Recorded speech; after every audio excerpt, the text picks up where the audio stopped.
now requires that for every single component items are bought. Exchange rate has a direct correlation on items provided for the provision of healthcare in our country. What's the reality on the ground today? Okay, thanks. You're right.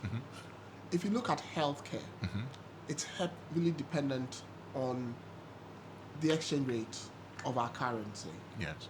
Because primarily a lot of the things are imported into the country. So normally, if you look at global data,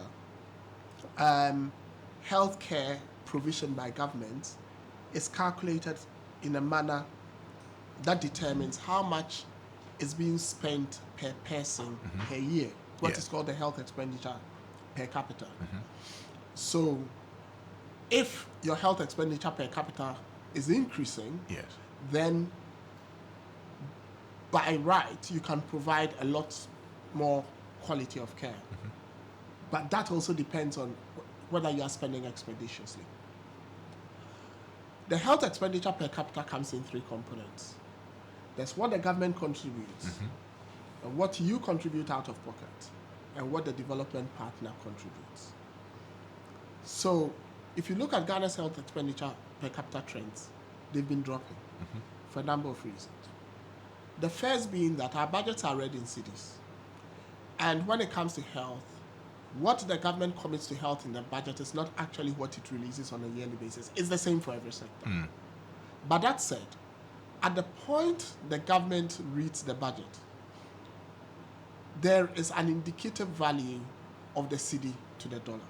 So let's say when the government reads the budget, what they have committed is, $2 billion in context. At that time, maybe the dollar was 9 cedis. Now the dollar is About 14, 15. Yeah. Cedis. So you no longer have $2 billion. You probably have closer to $1.4 billion. So suddenly you have a shortfall of 600 million. Yes. You see? But then you must bear in mind that the government is not going to release all the $2 billion because it never happens for any sector. So what happens? The budget in the health sector gets stretched. And what does that mean?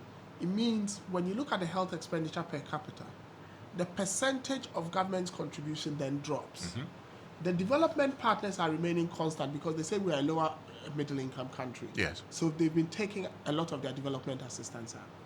So what then has to happen is me, have to pay more. So you realize that the private contribution to the health expenditure per capita starts going up. In an era where you have low liquidity because already you are also being hit by the exchange rate pressures, you are being hit by inflation, and your salary is not going up. What happens is that outpatient per capita drops. What does outpatient per capita mean? It means the number of times each Ghanaian on average visits a healthcare provider. Currently, outpatient per capita is about 1.12. Ideally, it should be about 4. Wow. Yeah, because what they say is on average, each citizen should visit a health practitioner once every quarter. Yes. Normally, it's quite high for children between the ages of 0 and 5. Yes. And also higher for people over the age of 60. In between, from 15 to about 35, it tends to be low because you've not been bedeviled with chronic diseases. Yes. But once you hit 35, even if you don't have any symptoms, it is in your interest to see a practitioner anyway. When I say this, I explain the analogy of your vehicle you drive. You may be driving the vehicle, you may drive soundly, but if you put the vehicle on a diagnostic, it might tell you that, oh, this might be going this way, this might not be functioning properly, your plugs have to be changed, your injectors may have to be changed. You've got a choice. You can continue driving the vehicle and assume that the vehicle is driving perfectly until you're on the highway and it breaks down. Yeah. That's how the human body is. So the chronic diseases like hypertension, diabetes, a lot of the cardiac problems, even renal problems, they start gradually. And when they start, as a health person, as a non-health person, it's very difficult for you to pick what's going on within your body. But if you are somebody who visits your health professional regularly, then if your attendance is once every quarter, they've got 4 times in the year to pick up anything that may have started, be it a cancer, be it a... But if it's around 1, it means once you give that health professional 1 chance to pick that thing that is happening on your blind side. In the whole year. In the whole year. Often, the 1 chance is also because you're unwell. It's not because you went in for a routine checkup. Yeah. So once you're unwell, then it means that whatever was going on in the background that could have been picked up if you were a regular attendant of a health facility Was missed. was missed. And now it's gotten to the point where it's going to impact on your quality of life and your health. However, if you have to go 4 times a year, then it means your out of pocket is going to go up as well. Yeah. You don't have the money. The government is not going to cover. The NHIS is in arrears. So what it means is that our quality of care, our personal quality of life also drops. And these are the realities. And that's why I've taken my time to explain the components to you. Yeah. For you to understand that what is going on is not devoid of health implications. There are significant health implications because a lot of health professionals are going to pick diseases for a lot of people, especially between 40 and 60 years later than they could have if they were attending regularly. And that has an impact on quality of care you even get at the point when you're sick. Yes. And your chance of even survival. Thank you. Because it's reached a point where it's critical. Yes. And not at a manageable level where the system can manage it. Yes. And when it comes to health, all the data suggests that if you want a healthy society, you need to keep people away from secondary and tertiary care as much as possible. You need to manage them, higher the percentage of your population you are managing in primary health care, that is outpatient, who come in for routine checks, mass screening, the better the health care of your society. And it has actually been shown that for every dollar you put into healthcare that were in primary healthcare, you get a 10% return. Yes. I see. Because what's happening, the more your people go into secondary care and are hospitalized, the higher the cost of treating them. Yeah. The lower their productivity, because whilst they are in hospital, they are not working. And when they are not working, there's a knock-on effect, especially if they are self-employed or work in the SME sector, on the taxes they will pay anyway. Because they are not working. Yeah. So they don't pay income tax. Maybe if they are privately employed and they have their own business, productivity is going to drop. So taxes coming from the corporation standpoint is also going to drop as well. So sometimes people look at health in isolation, and I said, no, we need to have a much broader conversation around healthcare for people to understand the cohorts in healthcare, funding, and how it impacts in the long term on our society generally. Based on what you've explained, as of today, would you say that we're more towards a majority of our population getting secondary and tertiary care than primary? Per what the numbers tell us. That seems to be the trend. Because look at it from this standpoint. How many Ghanaians do you hear tell you they are going to hospital because they are going to have a checkup? When you work in leadership, anytime you hear that someone you are employing or your colleague is going to the hospital, then it means they are unwell. Yes. So if you go at a point when you're unwell, in healthcare, they say early diagnosis leads to better prognosis. Yes. Because the diagnosis determines the trajectory that your disease management is going to go on to. And that's caveated in the fact that you can also afford the medicines, you can afford the lab tests and all that. But generally, early diagnosis with proper management leads to better prognosis. Late diagnosis leads to poorer prognosis and a higher cost of treatment. Because to improve the prognosis, they would have to impact more by way of more lab tests, more visits, more expensive medication. Yeah. And a lot of people cannot afford that. And that's why I started from the affordability standpoint to have this conversation.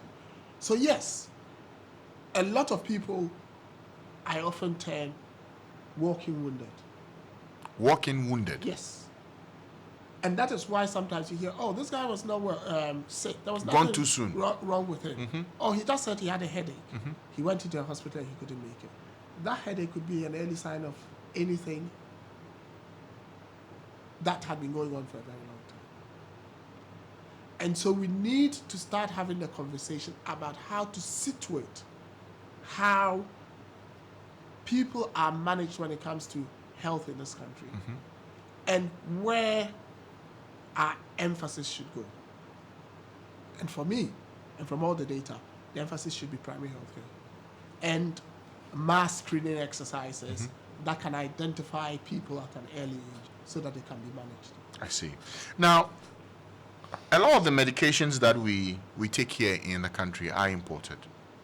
The ratio of what we produce here as against what's brought in, there's a clear disparity. That's so about 75% of all our medicines are imported. We manufacture 25% here, and even the 25%, 80% of what goes into producing them is imported.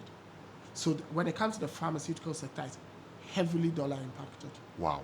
So now that the exchange rate is about 15 cedis to a dollar, what does it mean for the medication that we're bringing in?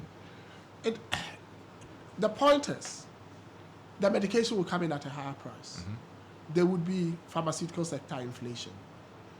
And the other thing is, there will be considerable changes in prices, even in your community pharmacy as you go in by. Because you need to look at it from this point, Francis. Someone has bought medicines, he stocked them in his pharmacy, so that you can come and purchase the medication. You're going to come either with a prescription privately, or you're going to come on some form of insurance, majority of which is NHIS. If he bought that tablet or box of tablets you're going to buy for 40 Ghana cedis, and is retailing it at 45 Ghana cedis, and the next day he contacts the wholesaler and the wholesaler says it's 60, he would have to retail it at 70 cedis. Because when he sells, he's got to go back and restock. Yeah. And if it's a product that is significantly dollar indexed, then what's going to happen is probably the wholesaler also has to convert that cedis he's going to pay back to the wholesaler into dollars to re-import. Yeah. If it's to a local manufacturer through a wholesaler, the local manufacturer would also have to convert that into dollars to import raw materials, excipients, and active ingredients to manufacture the tablet. So consistently, the cost of your medicines will be changing. And that is a reality we must accept. And that will continue until we arrest this CD depreciation. Wow. So I'm imagining that person who is taking medications on a regular, so a diabetic patient, someone who has to buy medications quite often. Right? Their salaries are the same. Yes. Their income levels are already dropping due to depreciation. Yeah. What does this mean for that person's ability to survive? Well, you've got to make choices. Life is about choices. And when it comes to health, the choices are either life and death. So you've got to make the life choice. And the life choice is you've got to buy your medication. Yes. But that would have to be traded off against your quality of life, because the money you're going to spend would have to come from some part of the liquidity you have after you've taken out the basics of life. Because the basics of life, food, clothes, shelter, some form of transport if you work, you cannot devolve yourself off, because you need those to be able to go to work, to get paid, to be able to get the liquidity to buy the medicines. Yes. So after you've taken all those out, if there's some left, because for many, there's nothing left after you've done that. If there's some left, then you use it to buy your medicines. If there's nothing left, then you have to rely on your NHIS card. So if you go to the provider and they say, sorry, we are owed since October, because the NHS has come out to say that, and I watched the CEO of the NHS on Tuesday. He was open about it, and we all know now that they are owed about 2.6 billion in arrears. So, well, if you were a provider and you've not been paid since November, your last payment was around October, and someone came to you with an NHIS card for a product that you have to import in dollars and the exchange rate is, are you going to provide a service? Because you bankrupt your hospital or your pharmacy. And that is why the private hospital providers held that press conference. And you see, when things like this are being said, the citizens do not realize that they need to take a stand. And when I say they need to take a stand, I mean it in all intents and purposes. And I say it with the strongest emphasis I can command. That if you don't take a stand, when you get into that health facility, you would be there devoid of your politics. You'll be there devoid of your family lineage. You'll be there devoid of your silence. And like I said, the wise who fail to partake in the act of governance shall always be governed by a government of the foolish. And when you have a government of the foolish in charge, your healthcare would be compromised. And when your healthcare is compromised, if you are not careful, it might lead to certain consequences, part of which might mean you'd leave this world.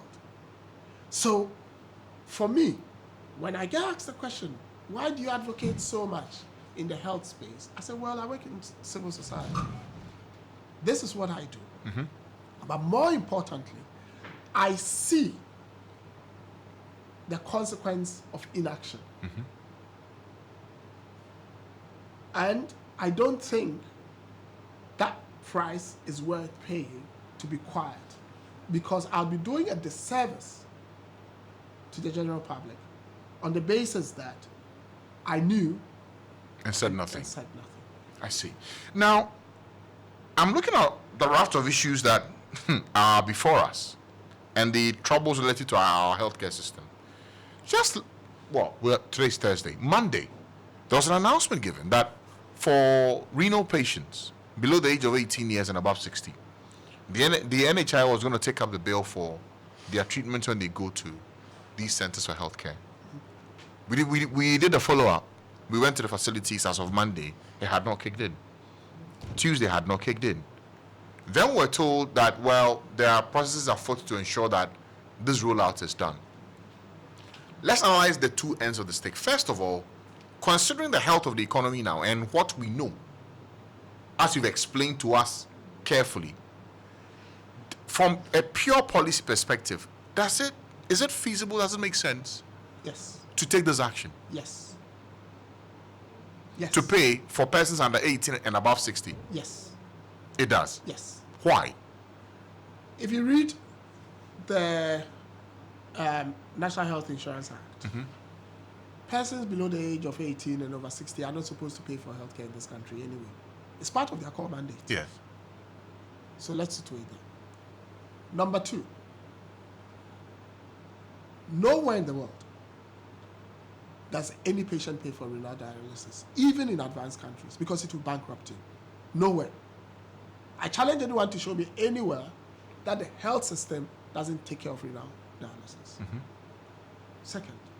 Number three, I challenge anyone to show me how the NHIS is affected by the myriad of excuses that the government gives around why we find ourselves in an economic quagmire. COVID, the Russia-Ukraine war, they don't affect the NHIS. Not at all. Because of the levy? If you go to a filling station now, if you go to a supermarket, you pay the 2.5 levy, whether there's war in Russia and Ukraine or not. You see, this country, sometimes we do things that shoot us in the foot. You have an act that says, collect this 2.5 levy. It has a name, NHIS levy. By the act, it has to go into the NHIS fund. They have to have their own fund managers. And then they use part of the money to pay their providers, and if they are good fund managers, they invest the remainder of the fund appropriately for a rainy day, so that when they get hit, they can fall on their investment.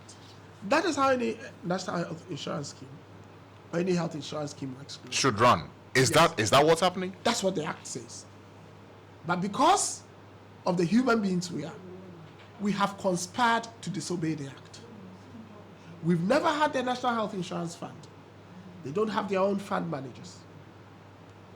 And when we collect the money, it goes into the consolidated fund.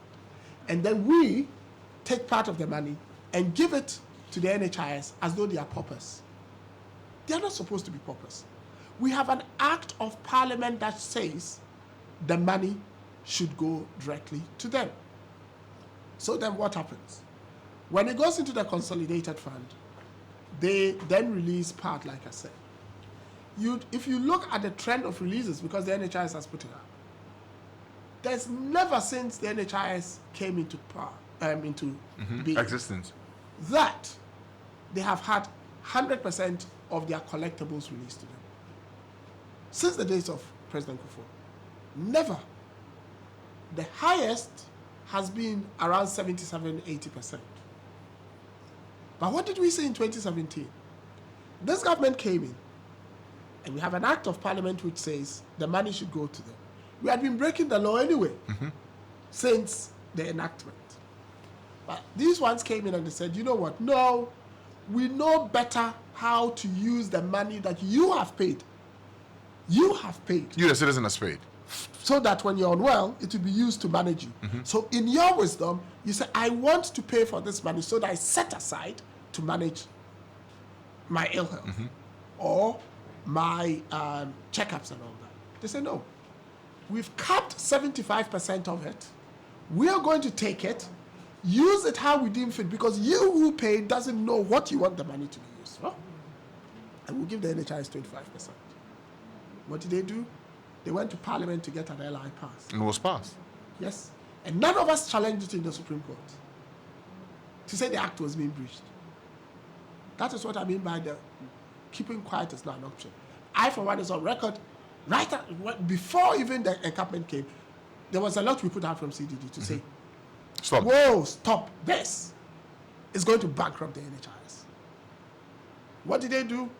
They gathered their foot soldiers to go on social media and hurl expletives, because that's what politicians do. Was it going to call us? No. We then put out further data to say, you cannot take that money you are capping, because the act says it's for the NHI. So at best, government is borrowing for the NHI. Yes. And someday you'd have to repay it. Yeah. Nobody did anything. And as politicians are, they test the waters to see if the citizens would react to their stimulus. We didn't react. So they further increased the cap from 75% to 82.5% and said they are going to give the NHI 17.5%. We still sat down. Right? We didn't say anything. Till now, the government is clearly indebted to the NHIs.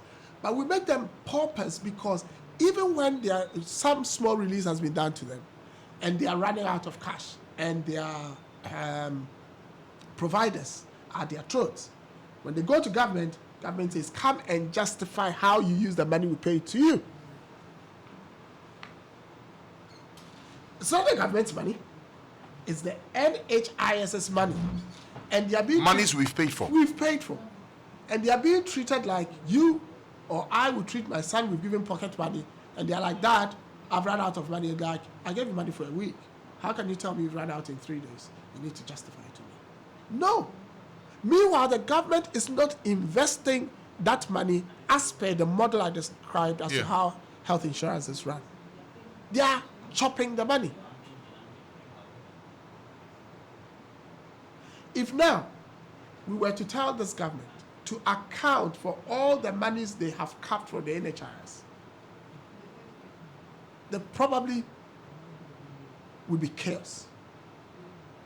And so, if you ask me, can the NHIS fund the renal dialysis? I've already told you nowhere in the world is that funded by the private But person. it was being funded by the private person. Because we have conspired to create a lack of liquidity for the national health insurance.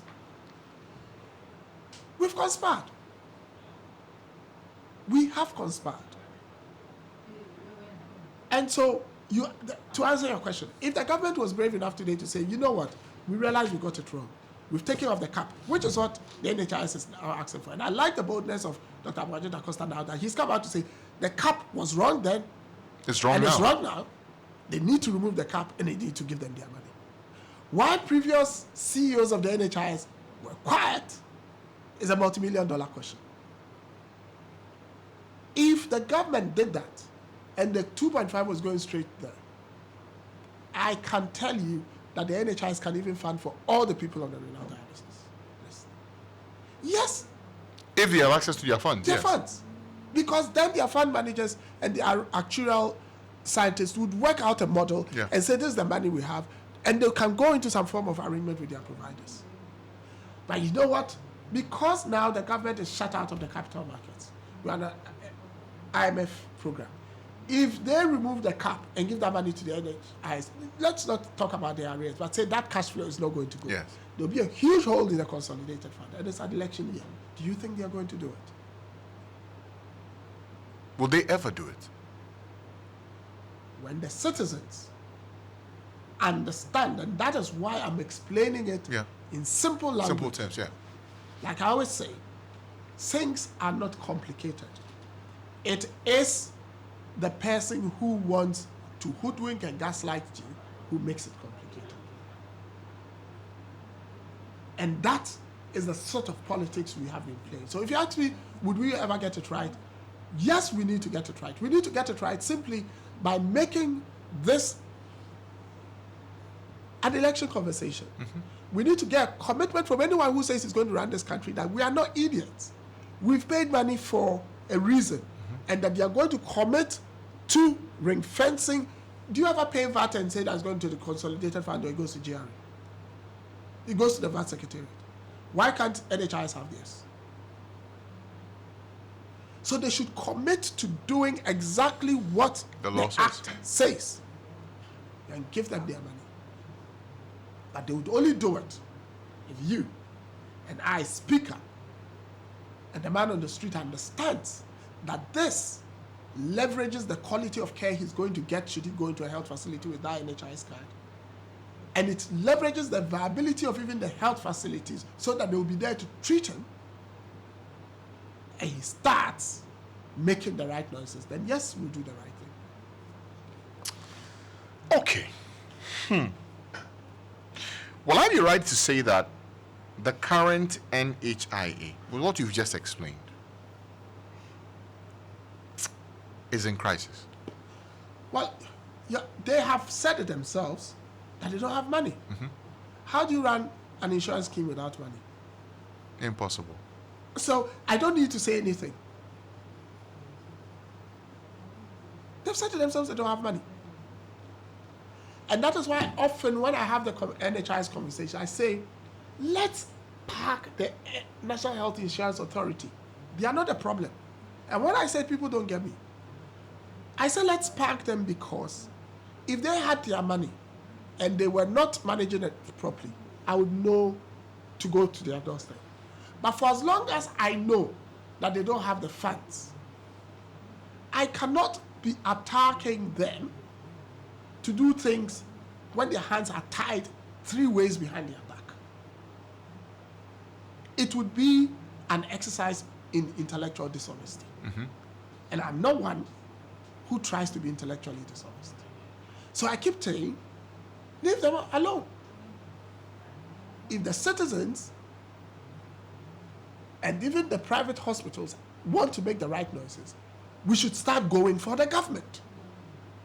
The government must take the cap off. 1, and give them their money. 2, then we can go back to the NHIS and say, now you have your money, Manage it. manage it, and make sure that when we go, this card gives us the value it's supposed to give us. To give us. Okay, that's on the health insurance system. What about the hospitals that we have at the minute? I'm not even talking what's coming. I'm talking what exists now. Would you say that all the infrastructure we have, from district hospitals, clinics, to district hospitals, to regional hospitals, are in the best position to give all of us the kind of care that we do require? Well, I don't know if you saw the assessment that the WHO, the Ghana Health Service, Global Fund did on our health facilities, the health needs assessment report. I don't know if you have a copy. No. I can share a copy with you when we leave here. But it clearly says on the health needs assessment report that only 5% of our consultation rooms have the full complement of equipment to diagnose it. So 95% don't have. It's in a Ghana Health Service document. The Ministry of Health has a copy.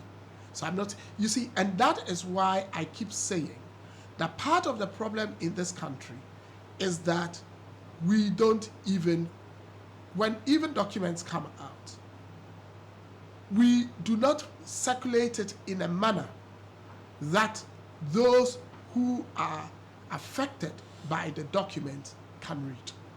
I've just, as you said, I've just pulled out it out and I'll share it with you. It says only 5% of consultation rooms in the country have the full complement. But this report has been out since July of last year. Who's speaking about it? And it's a public document. So for me, I don't even need to say, oh, you went to the hospital and you saw this, that. Based on the needs assessment of our health facilities, they are not in a good shape. The government knows it. So if what exists already, 95% don't have what is required, please tell me, that's it? Do we still need to build 111 of them? Let me give you this. If you're, as these are the key findings from, and it's a morning, so I wouldn't want you to read it out. Why? No, I'm saying read it out to upset the public. Well, it's not a matter of upset. It's the truth. I'm reading it now. Only 38% of all facilities offering inpatient services have dedicated isolation beds. 74% of regional hospitals, 68% of district hospitals, and 36% of other general hospitals offering inpatient services have dedicated isolation beds. Overall, 32% of facilities have access to an emergency transport system for patients. 32%. Which means 68% don't. Thank you. That's what it means. Yeah, that's the countervailing. Do not have access to an emergency transport system for patients. Yes. How do we marry that with one You continue. ambulance? That's worse. Okay. The primary level had the least access to emergency transport services systems.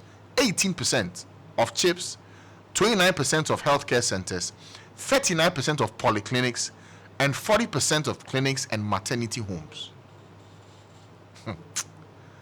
28% of facilities have computer with internet, and only 51% of facilities have a communication system in place. CHIPS was the facility type with the lowest availability of communication systems, 36%. All regional hospitals and 92% of district hospitals have improved sanitation facilities for clients. All regional hospitals and 98% of district hospitals have an improved water source. That's Yes. good news. Okay. Availability of basic equipment for examination and measurement is lower than needed. Right. Overall, oh dear, only 5% of facilities had the full complement of basic consulting room examination set and physiological measurement and anthropometric equipment. Okay, yeah. 38% of facilities had an examination light. 38%, Yeah. which is more than 60% don't have it. Thank you. 43% of facilities had a pulse oximeter. Yes, to measure oxygen. Means more than 50% don't have it. Thank you. And 58 and 70% of facilities had an infant and child scale respectively. Hospital-owned medical oxygen sources are not as widely available as needed. Only 54% of regional hospitals had oxygen available, which means 46% don't have. Those are your regional hospitals. Yes, So regional. continue. And only 63% of regional hospitals had reliable oxygen therapy services, which means 37% don't have. At least 8 out of 10 regional hospitals had equipment available for life support and intensive care procedures, 81% for infant incubation, 94% for phototherapy, physical examination, mechanical ventilation, oxygen administration, and blood transfusion. In districts and other hospitals as well as polyclinics, equipment for life support and intensive care procedures was less available, especially for defibrillation, ECG, infant incubation, and phototherapy. I could go on, but it's already depressing. Yes. If you look at the pharmacy sector, it would only tell you that 10% had the thermometer too. You see, that was why I told you it's a morning. I don't want you to read this to the press Ghanaians. But then the bigger question is, Yes. this document has been out since last July. Last year, July. Yes. Has the press discussed? Next month will be 1 year. Yes. Has the press discussed it? No. Is the press aware it's there? Do the citizens know? And that's what I mean by the politicians would always test the waters. They have this document because it's their document. And they're keeping it. But it's a And party they will document. do something else because that will give them votes. What? So I ask again. So based on this, do we need Agenda 111? See, I'm beginning to sound like a broken record when it comes to Agenda 111. See, the whole country, if you look at the number of doctors on our doctors' roll, it's around 5,000. If you look at the number of hospitals that require a doctor to operate, it's around 2,800. And that is also in the holistic assessment of health program of works report. And that's why when I say it, I'll tell you where to find the information. So if you divide the number of doctors by the number of health facilities, we have something like 1.4 doctors per health facility that requires a doctor to run. But when you do the proper maths, because we have Tamale Teaching Hospital, Cape Coast Teaching Hospital, Kofanochi Teaching Hospital, UGMC, Kolebu, and Ho Teaching Hospital.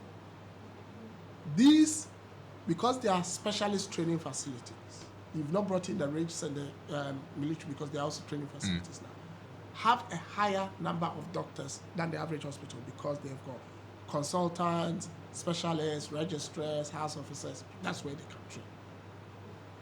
So when you take their complement, where they have about 200, 250, depending on the numbers, out, a lot of our current hospitals do not have the full do not have more than 2 doctors to run. If you do the calculation and you do the regional hospitals, that's why you hear in the rural areas that there's a district hospital with just 1 doctor. 1 doctor, yes.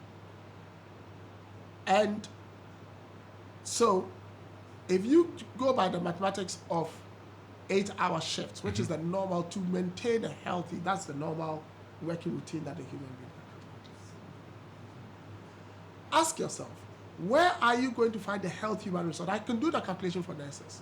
I can do it for pharmacists because we've done the numbers at CDT so many times. But the thing is, health employment is a pyramid. So you've got the consultants at the top, and so if you have this amount of consultants, you might need this amount of specialists, this, that, and it goes down.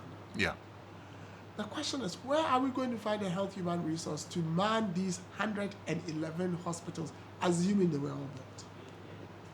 Taking into consideration the calculation I've just done, and the fact that there's high health human resource migration out. I told you I flew from Kumasi yesterday. Yes.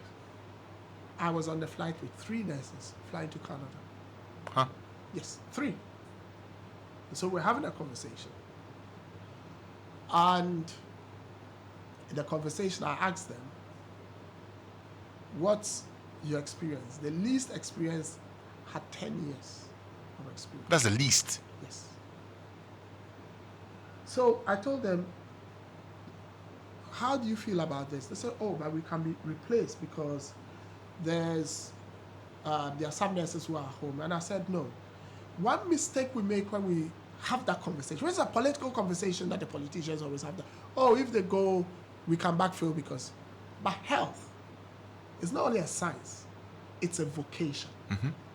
You need to get the skills on the job to be a good practitioner. Yeah. And unfortunately, in the game I work in getting the skills, people lose their lives. Yeah. Which means if we have less experienced people, we lose more lives. So it's not that simple to say you lose such high quality consultants from Kolebu or nurses, specialist yeah. nurses and that you can backfill. Because they are not vocationally that equipped. So there's a risk of us having a situation where 111 hospitals are built. We've already seen high attrition of health professionals. And we're going to populate them with people who have less experience. Which means that casualties will be higher. Well, I'm not saying you're saying it. But I'm asking you. Yes, but that's what all the data suggests, that the lower the skill mix of the health team, the higher the risk of mortality. It's low. Wow. If the skill mix is low in the team, the higher the mortality. You can go and read Professor Eric Topple's book, The Patient Shall See You Now. Mm-hmm. It's all in there. I'll ask you this directly. You can read Deep Medicine, another one written by Eric Topple, and it's also in there. Once the skill mix drops, mortality spikes. When you are sick, do you fear going for medical care in Ghana than outside the country? Francis, you know, I live predominantly out, and I'm in here because I work and all that. Why do you think I advocate? Let me tell you a story. And I've said this at my last public lecture for the amalgam at the British Council. And I'll repeat it. When I was asked to go and give that lecture, I asked myself a basic question. Because at that time, my dad had passed. And the lecture was going to be 5 days after I'd buried my dad. Wow. So, I asked myself, and in spite of the lecture, I asked myself, what would a good old professor have said? And it soon dawned on me. The old Albert would simply have said, son, go out there, speak your mind, don't hold back, try as many punches as you can, because my father was also outspoken as a professor. And it also dawned on me that in 2015, when I lost my mom to endometrial cancer, at certain points we wanted to fly her out of the country. And it's also in the speech. But we realized that she couldn't make a 6-hour flight because her blood clotting factors were all over the place. So we had to use the health facilities in Ghana from 2013, when my mom was diagnosed, to 2015, when she passed away. In that period, I saw the good, the bad, and the ugly side of my health system. So I came to the conclusion that even though I live predominantly in the UK and my family lives permanently in the UK, my wife and the kids,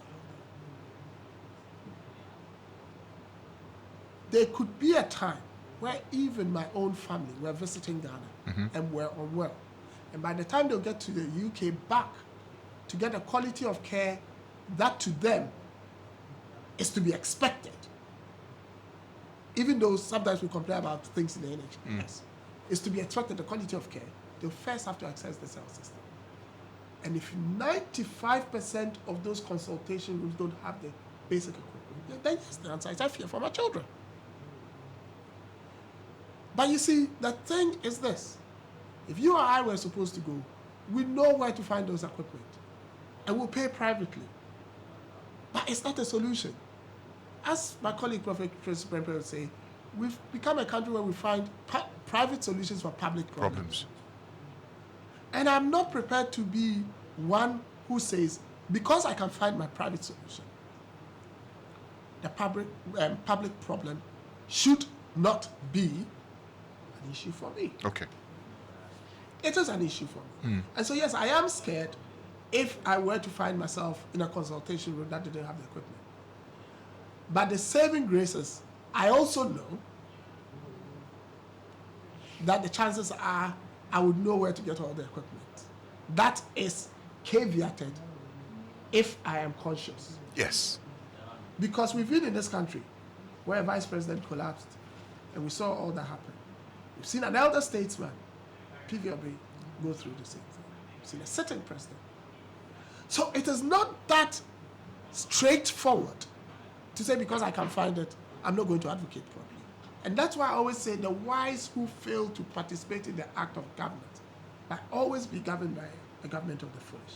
And when the foolish govern, your health suffers. Speaking of governance, the poll out this morning is that Bawumia is more preferred to Mahama, but the NDC is more popular.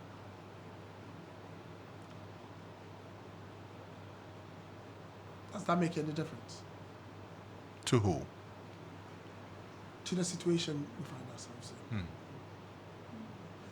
The first thing I ask as well is, where's the poll coming from? It's a lecturer at the Kumasi Technical University. So, you see, when I have these health conversations, ask yourself, considering that these things are not an election conversation, how does that benefit? What changes will happen in the health system? And that's why I say that does not matter. Because they are the two people who are most likely going to have the nod. Yes. But are they having the detailed health conversation, and are they committing to things like taking off the cap, ring fencing and HIS funds for it to go to them? So whether they are popular or not, speaking as a health researcher is immaterial, because I have primarily accepted that one of them is going to win. But they haven't convinced me that they understand what it takes to fix what we have wrong in the health system. Because I've written a number of posts and I've said, anyone, based on our fiscal space constraints, who comes to you to promise they'll build you a hospital, they'll do this, they are selling you snake oil. Straight. They are selling you what? Snake oil. Straight. It's only snake oil that they tell you can cure everything. Anyone on this campaign trail who comes, look, do you know the sunk cost value in our health system? And if I talk of sunk cost value, uncompleted health facilities that we've partly paid for, which is part of our, debt stock, that we are not getting any health benefit from because it's not running, that we are unable to complete because we had an IMF program. I would rather people tell me how they are going to cure the sunk cost value in our health system Than to build new ones. to make them functional. And I've also dared this government. I've said, if they are able to commission 30 Agenda 111 health facilities that are functional, I'm not like what they've done in Kumasi Airport where they've cut the tape and the thing is not running. 30 that are functioning, taking patients, having wards functioning, I guarantee them my vote. That's 30. Not ones that they'll go and put ribbon there because they want to cut tape and leave it in the bush. No. 30 that are functioning with Equipment, consulting, everything there. Human resources there. Because health facilities are not supposed to be white elephants. They are supposed to be inputs into our health system that generate outputs that result in health outcomes. Yes. We are the input level. We are not even having the output, which is the completed building that is functioning, that will treat you so that your prognosis, which is the outcome, would come out and you have high life expectancy. Our life expectancy is dropping. It's dropped from 65.3 to 64.3 to 63.8. People keep telling me when I put the data out, oh, Russia, Ukraine. Well, I said, but why is the global life expectancy going up?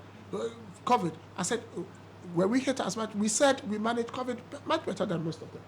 So why is this trend going on? So I've put a challenge out. Do 30, commission them, let them be functioning, and I'll guarantee them my vote. Doc, you have to be somewhere else. So I thank you for your time this morning. Left to me, you will have been here till 10, but you have to be somewhere else. So I thank you for your time. Thanks for having me. And for being with us. Dr. Kwame. Oh my God. Okay. 27 past 9. You're listening to Morning Star.